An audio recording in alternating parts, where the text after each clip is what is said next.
तो भाई क्या हाल है। गौतम सीजन 1 एपिसोड 10 आज हम एक्सप्लेन करने जा रहे हैं, तो वीडियो में लास्ट तक जरूर बने रहना। चलिए स्टार्ट करते हैं। एपिसोड की शुरुआत होती है और हमें दिखाया जाता है इस लड़की को।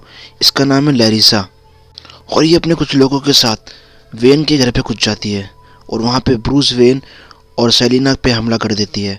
पर वहाँ से वो किसी तरह बच के निकल जाते हैं और एल्फ्रेड उनको बचाने की कोशिश करता है। पर इन सब की फाइट के दौरान एल्फ्रेड की गोली लग जाती है और ब्रूस और सेलिना उस घर से एस्केप होने में कामयाब हो जाते हैं। फिर नेक्स्ट सीन में हमें दिखाया जाता है वहाँ पे पुलिस आती है और वो एल्फ्रेड से पूछताछ करते हैं। एल्फ्रेड कहता है कि ब्रूस और सेलिना भाग गए हैं, पर वो दोनों भी, वो गैंग भी उसके पीछे गई है, तो हमको ब्रूस को बचाना होगा। ब्रूस वेन्स एम्पायर का इकलौता लड़का है और मैं उसका गार्डियन होने के नाते मुझे उसे बचाना ही होगा। फिर जिम आर्वी से कहता है मुझे लगता है ये लवक्राफ्ट के आदमी होंगे जिन्होंने ब्रूस पे हमला करवाया और ये आई विटनेस के लिए सब हो रहा है, तो मैं चाहता हूँ कि तुम ब्रूस और सेलिना को ढूंढो और मैं लवक्राफ्ट को ढूंढने जाता हूँ।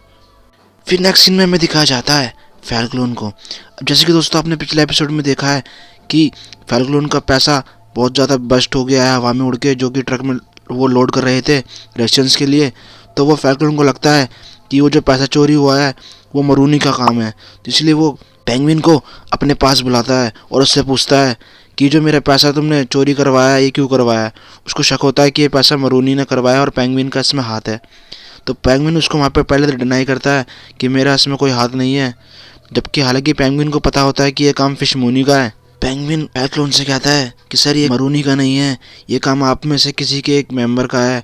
अब वो मेंबर कौन है मैं जल्दी आपको बता दूंगा। फिर नेक्स्ट सीन में जिम हार्वी डेंट के पास जाता है जो कि एक लॉयर होता है। वो उसे कहता है कि लवक्राफ्ट को कैसे पता लगा कि सेलिना हमारी आई विटनेस है और उसने उस पर हमला करवा दिया है, जिसके कारण ब्रूस वेन भी को भी हर्ट हो चुका है। वो उसको कहता है ये तो हमारे लिए विन विन सिचुएशन है, क्योंकि हमारा शक अब यकीन में बदल चुका है लवक्राफ्ट ने अगर ऐसा करवाया है तो। वो कहता है कि मैंने उसको लवक्राफ्ट को हर जगह देखा, पर वो अपने ना घर ना ऑफिस कहीं भी नहीं है। तो वो कहता है कि मेरे पास एक लोकेशन है जिसमें हो सकता है कि वो रहेगा, उसका वो प्राइवेट जगह है। वो जिम को उसकी प्राइवेट लोकेशन दे देता है और जिम फिर वहाँ जाता है। फिर नेक्स्ट सीन में हमें फैल्कोन को दिखाया जाता है वो अपने बोर्ड मेंबरों के साथ कुछ मीटिंग कर रहा होता है। तो वो उनसे कहता है कि जो ये अभी मेरे पैसे चोरी हुए हैं इसका ज़रूर किसी हम में से एक नहीं बताया, और वो जो कौन है वो मैं जल्दी बता दूंगा। फिर वहाँ पे वो एक बंदा होता है बैनियन नाम का, वो उसको गोली मार देता है। वो कहता है कि इसकी वहाँ पे रिस्पॉन्सिबिलिटी थी गार्ड करने की उस जगह को, पर इसने ऐसा नहीं किया। तो और वो कहता है जो अभी मेरे को घाटा हुआ है इसलिए अब तुम सबको अपने शेयर्स में से 25% टैक्स बढ़ाने होंगे, जो मनी लॉस हुई है उसको रिकवर करने के लिए। नेक्स्ट सीन में हमें दिखाया जाता है सेलिना और ब्रूस को। अब सेलिना ब्रूस से कहती है कि मुझे अब तुम्हारे साथ नहीं रहना, अब हमारे यहाँ से रास्ते अलग अलग होते हैं। वो उसको छोड़ के जाने लगती है। वो एक तरह से छत पे चढ़ जाती है क्योंकि वो कैट वुमन होती है, और फिर वहाँ से वो दूसरी बिल्डिंग पे छलांग लगा लेती है।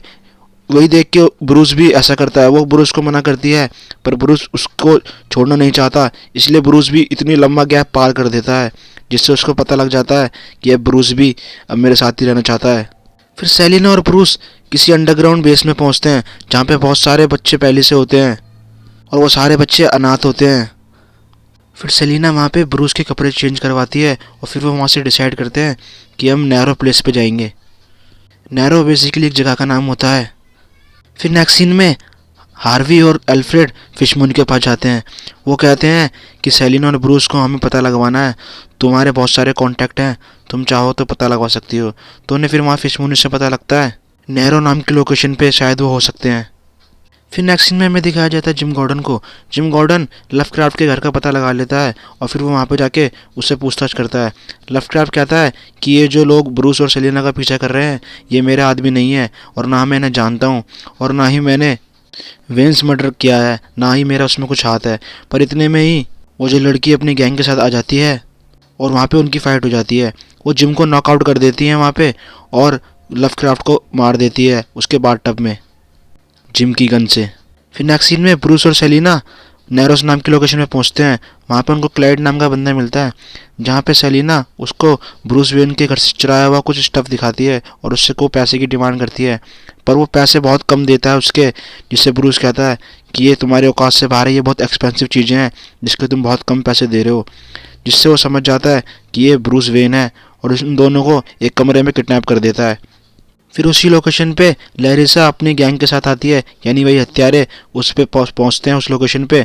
और क्लाइड से ब्रूस और सेलिना को पूछते हैं।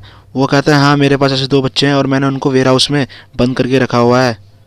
पर जितने में वो उस वेयर हाउस पे पहुंचते हैं, ब्रूस और सेलिना किसी तरह से वहाँ से भाग जाते हैं। और फिर नेक्स्ट सीन में हमें देखा जाता है हार्वी और अल्फ्रेड को भी वो लोकेशन की पता चल जाता है फिश मुनी से, तो वो भी वहाँ पे पहुँचते हैं और फिर उनके बीच में फाइट होती है। ब्रूस किसी तरह से लैरिसा का ध्यान भटकाता है जिससे कि सेलिना को भागने में मदद मिले और वो वहाँ से एस्केप हो जाती है। और फिर एल्फ्रेड वहाँ से गोली चला के हार्वी की मदद से ब्रूस को भी बचा लेते हैं। वो सब सेलिना के पीछे चल जाते हैं और ब्रूस और एल्फ्रेड मिलते हैं और वो दोनों गले लगते हैं। फिर नेक्स्ट सीन में ब्रूस अपने घर पे होता है और सेलिना चुपके से वहाँ पे आ जाती है उसके घर पे। और उसको घर पे आने के बाद वहाँ पे वो एक किस करती है और फिर वो वहाँ से चली जाती है, जिससे हमें पता लगता है अब इन दोनों की बॉन्डिंग और गहरी हो चुकी है। अब नेक्स्ट सीन में हमें दिखाया जाता है मेयर जेम्स को। अब मेयर बहुत टेंशन में होता है क्योंकि लवक्राफ्ट की डेथ हो चुकी है। वो हार्वी डेंट और जिम को अपने ऑफिस में बुला के कहता है कि तुमने उसको प्रेशर करा उसके ऊपर, इसलिए उसने सुसाइड करा। वो कहता है, जिम्स कहता है कि ये सुसाइड नहीं है, ये एक मर्डर है। वो कहता है तुम्हारी गन से हुआ है, अगर ये मर्डर हुआ तो तुम फंस सकते हो। तो वो कहता है मैं इसको सुसाइड ही अनाउंस करूँगा मीडिया में, जिससे हर किसी को लगे ये सुसाइड था। और वो कहता है कि अब मैं तुम्हारा हो सकता है ट्रांसफ़र भी कर दूँ आर्कम के असाइलम में, जहाँ बहुत सारे पागल रहते हैं। फिर नेक्स्ट सीन में मेयर जेम्स अनाउंस करते हैं मीडिया में कि लवक्राफ्ट की एक सुसाइड थी। जेम्स गॉर्डन फिर अपना रिज़ाइन दे देता है और वो आर्कम के असाइलम में एज अ गार्ड ड्यूटी करने लगता है। दोस्तों यहीं पे एपिसोड ख़त्म होता है। आपको एपिसोड कैसे लगा मुझे कमेंट में ज़रूर बताना और वीडियो को लाइक ज़रूर करना।